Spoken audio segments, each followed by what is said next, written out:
saw the Lord and his train filled the temple. And I don't know about you, but it's something about the presence of God that he doesn't just come, but he comes and he comes and he comes. And the more I call him, the further he comes. And the more I wait on him, the further he comes. And I don't have to try to box him in. I don't have to educate him.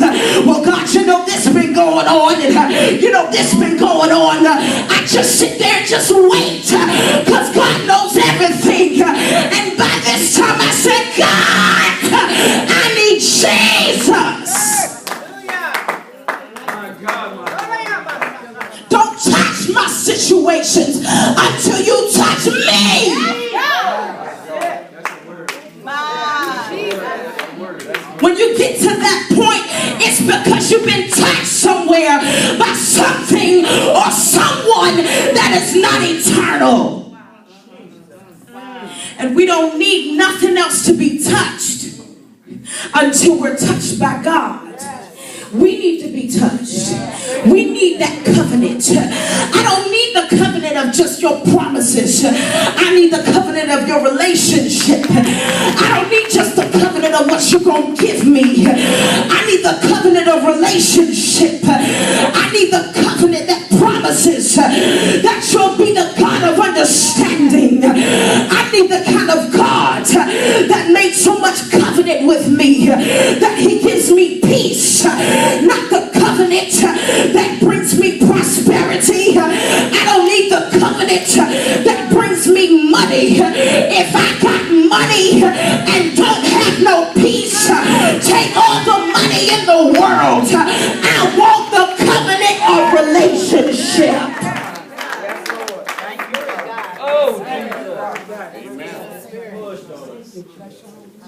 I don't want the covenant of promises if I can't get the covenant of relationship. Because who he is to me is the answer to everything that I need. And I'm not saying that because he owns everything. I'm saying that because he is everything.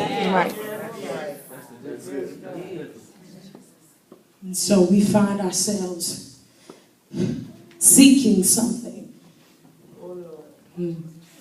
As we talk about spiritual birthing, and of course, you know, I'm the type of person that doesn't do well with things, but this, you know, when it was presented to me, I was excited because I done wrote books on this, and I said, well, I got this down pat, and the Lord wouldn't let me go into it at all, because he said, the important thing about the push is that it's not about what you know, it's about what you don't know.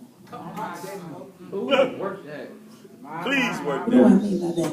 I mean that it's not about what you can identify with, what's familiar to you. It's about shifting, thank you, sir, into the unknown. Unless you go into the unknown, you will never know what is unknown.